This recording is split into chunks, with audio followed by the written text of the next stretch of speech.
Recibimos, tal como fue anunciado, a Dror Aloni, es ingeniero, especialista en temas de agua, israelí él. Vamos a estar conversando durante algunos asuntos de un tema que es realmente crucial para el mundo entero. Quizás aquí en nuestra región no lo tenemos tan todavía asimilado, pero la escasez de agua en el corto y mediano plazo es realmente un tema. Hola, buenos días, gracias por venir. Bienvenido al Uruguay. ¿Cómo hacemos para explicarle a la gente que quizás está acá, que uno camina 5 cuadras, de donde estamos acá en Canal 4, camina 200 metros y ve un caudal de agua muy importante? Usted que viene de una tierra donde esto no sucede, sí. ¿Cómo hacemos para explicar? Ahí tenemos una cámara y el agua. ¿Cómo hacemos para explicar que el agua es un bien finito y que tenemos que priorizarlo, el cuidado de la misma? Primeramente tienes razón, el agua es bien finito. Y segundo, es un tema también de manejo de agua. Solamente tener una fuente de agua no es tan confiable para un país y además para unas zonas que tiene población flotante. Durante la época de turismo, por ejemplo, como que tiene Punta del Este. Entonces, en este caso, cuando la población se duplica, durante la época de turismo, se necesita tener alguna otra fuente que sería confiable por si acaso. Es como un certificado de seguro, porque ¿qué pasará si la única fuente que existe ahí no pueda servir esa cantidad de gente durante la época de turismo en Uruguay? Eso sería algo bastante significante para todo el turismo de este país. Usted ya ahí está marcando algo que quizás a los uruguayos no tenemos muy en cuenta. Ya nos pasó en alguna temporada estival, con la contaminación de Laguna del Sauce, tener algunos problemas. Pero usted lo primero que identifica viniendo desde el exterior es atención, porque ustedes tienen, más allá de tener mucha agua alrededor, tienen pocas fuentes, pocos lugares de donde sacar, y que eso puede llegar a ser un problema en el mediano plazo. Exactamente. En el plazo en donde estamos ahora, bueno, de repente se puede servir toda la gente o toda la población con esa fuente existente de la laguna. Pero si esa laguna se contamina, como que ya pasó en el pasado, o si se incrementa la cantidad de la población durante esa época, tú necesitas tener una otra fuente que sería confiable, sostenible y que se puede empujar un botón y producir agua al tiro. Claro. Y Sudamérica, ya salgamos de Uruguay, ¿Sudamérica hace una mala utilización de los recursos de agua? Depende de dónde. Hay unos países que son un ejemplo de uso de agua y de manejo de agua y que también han implementado la desalación en muchos lados. Un país como Chile, por ejemplo, tiene desalación en muchas partes del país, especialmente en la parte del norte, del desierto de Atacama, que ahí, bueno, no hay casi ninguna opciones, pero el gobierno ahí ha decidido que todo el agua potable y todo el agua de pozo es el agua de la población y que la industria tiene que producir su misma agua. Entonces, este es un tema un ejemplo de un buen manejo de agua, que hay una cantidad de agua que está reservada por la población y por la agricultura, y que la otra parte, que sería por la industria, tiene que producirse ellos solos. Claro. Hay muchas vertientes por las cuales uno podría abordar el tema del agua y del recurso del agua. Por un lado está el tema de la contaminación, sí. Por otro lado el tema de la utilización por parte de la población, cuidar el agua, el recurso del agua, teniendo conciencia de que es un recurso finito, como decíamos en el arranque de la entrevista. Y por otro lado está el aprovechamiento de la posibilidad de reutilizar agua que quizás sacada desde el punto de donde se extrae no es potable por el proceso de desalinización que usted es especialista en la materia. Teniendo en cuenta estos factores, imagino que ninguno es descartable, nada de agua es descartable, pero ¿cuál es el que habría que priorizar? El tema de revertir los procesos de contaminación en los cursos de agua de los cuales uno extrae agua prácticamente que potable, mayor incidencia en el cuidado por parte de la sociedad de la utilización del agua, o apuntar las baterías directamente a, bueno, tenemos un montón de agua que no la estamos utilizando y que se puede utilizar con un proceso de desalinización? Mira, perdón. Es un tema de tener primero todas las opciones. La población tiene que saber que el recurso de agua es un recurso finito, por eso hay que ahorrar agua y no gastarlo como que si abro la llave nunca va a acabarse, porque sí va a acabar en algún momento. Segundo, hay que mantener unas fuentes confiables.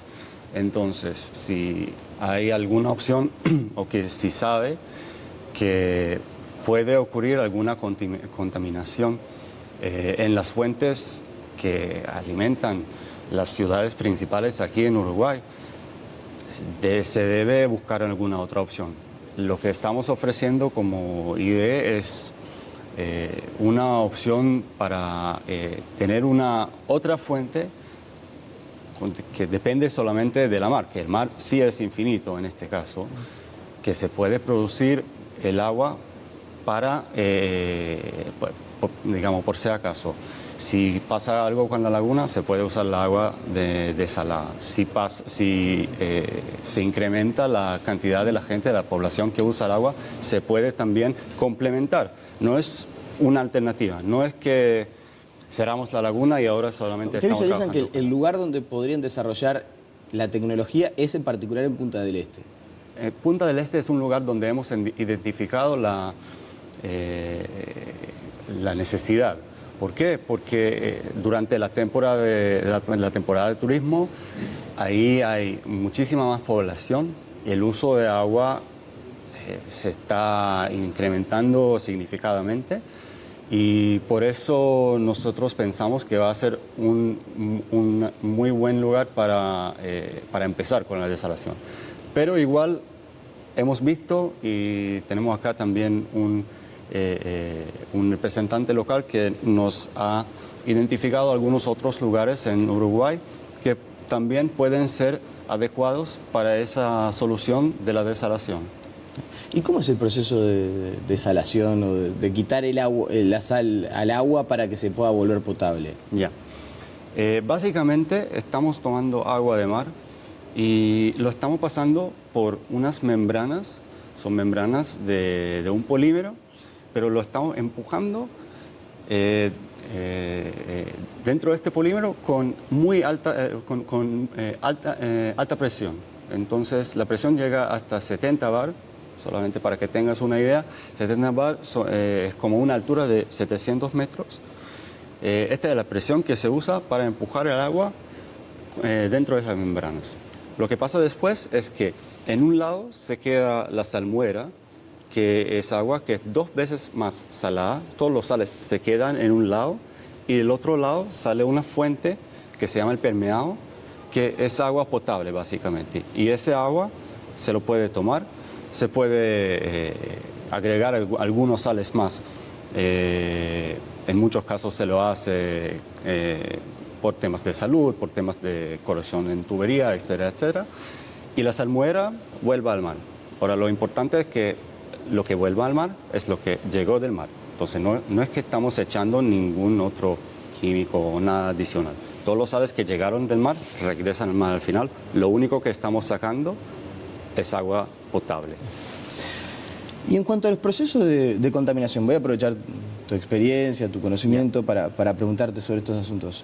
Los procesos de contaminación, la principal fuente de agua potable del Uruguay, nos dimos cuenta hace 4 años, que estaba contaminado, que teníamos problemas por la aparición de cianobacterias, una situación dificultosa que llevó a que se tomaran medidas específicas para atender la cuenca del río Santa Lucía, que es el principal recurso de donde se abastece de agua potable a la capital y el área metropolitana, que es la zona más habitada del país.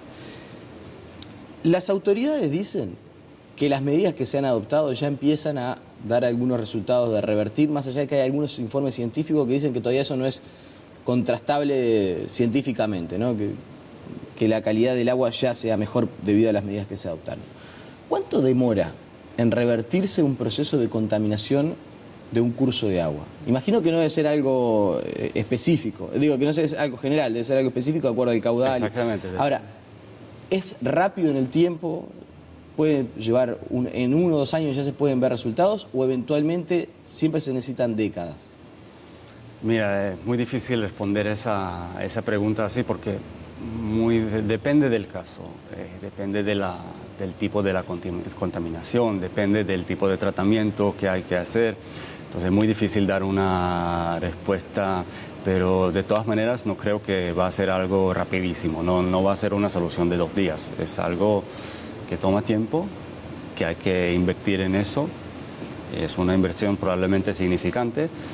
Y además hay que entender por qué se empezó toda esa contaminación. Ahora, si, por ejemplo, es un resultado de, no sé, fertilizantes que habían llegado a esa laguna, entonces de repente sería una buena idea de tratar la causa de lo que empezó todo el problema para evitar problemas en el futuro. Y además, como complementarlo con tratamiento de la contaminación existente, actual. Claro. O sea, que identificar la causa del problema, hacer un estudio sobre la causa para revertirlo, obviamente, que no se siga contaminando, y después un tratamiento específico sobre el curso de agua. Eso se hace. Se puede, sí. Depende también... Pero es caro. Qué tipo de... Depende del tipo de la contaminación, pero va a ser una inversión significante, sí. Claro. Y en cuanto a la utilización que hace la gente del agua.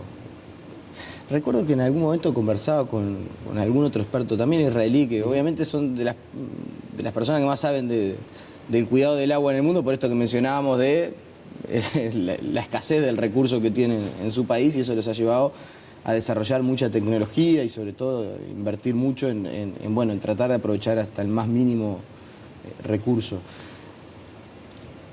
¿Qué 3, 4 recomendaciones se pueden hacer rápidas para que el que nos está mirando adopte un cambio en la cultura en la utilización del agua?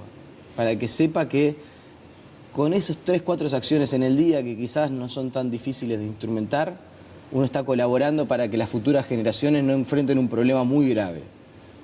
Ya. Primeramente, ahorrar agua.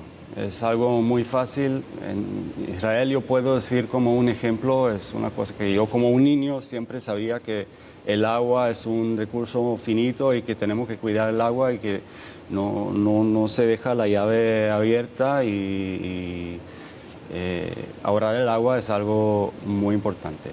Segundo, hay que asegurar varias fuentes confiables de agua.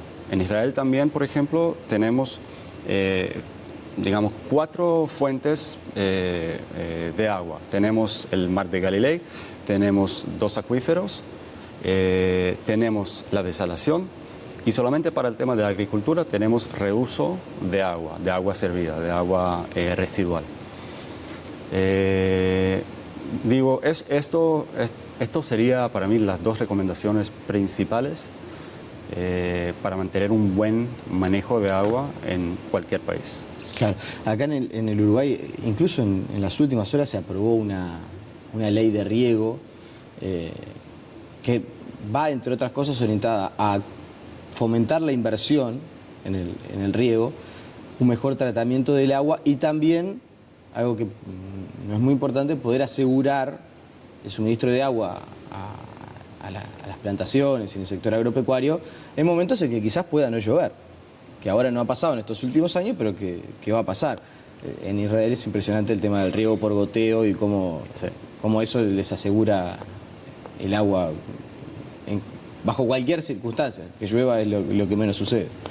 ¿El riego por goteo es uno de los mayores orgullos israelíes o no? Sí, verdad. Es una innovación, bueno, ya no es innovación, ya está en todo el mundo, pero cuando empezó fue una innovación israelí que hoy día se implementa en cualquier lado. Aquí en Uruguay también existe en todos los campos y por toda la agricultura, pero por ejemplo, es un ejemplo de ahorro de agua, porque antes se había regado con agua así que se fuera por todos lados y había mucha evaporación y como 80% del agua se había evaporado. Es una gran pérdida. O sea que del agua que se aplica por riego normal, vamos a decir, sin ser el riego por goteo, que es el riego específico, para que la gente entienda, es un caño que va tirando una gotita exactamente donde se hace la plantación. Exactamente. O sea que hasta ese momento el 80% se evapora. Bueno, si no se usa eso, puede llegar hasta 80%, es fácil, sí. Impactante. Sí. Impactante. 80%. Bueno, ¿se están reuniendo con la autoridad del Poder Ejecutivo para promover esta posibilidad para Punta del Este en un primer momento, aunque podrían llegar a aplicarlo en otros lugares? Exacto. ¿Y es muy costoso? Si es muy costoso. Cuando se está evaluando las opciones que tiene Punta del Este, por ejemplo, del incremento de la planta de potabilizadora que tiene en este momento en comparación a tener la otra fuente, estamos hablando más o menos de los mismos costos. No va a ser un costo mayor. Puede ser que va a costar un poquito más, pero lo pueden ver como el costo del seguro de agua que van a tener en este departamento de Maldonado. No hay que pensarlo como un gasto, sino como una especie Seguramente. de reaseguro. Doctor Aroni, le agradezco por su presencia esta mañana y bueno, ojalá disfrute la estancia en nuestro país. Muchas gracias. La pausa y seguimos con muchas más noticias.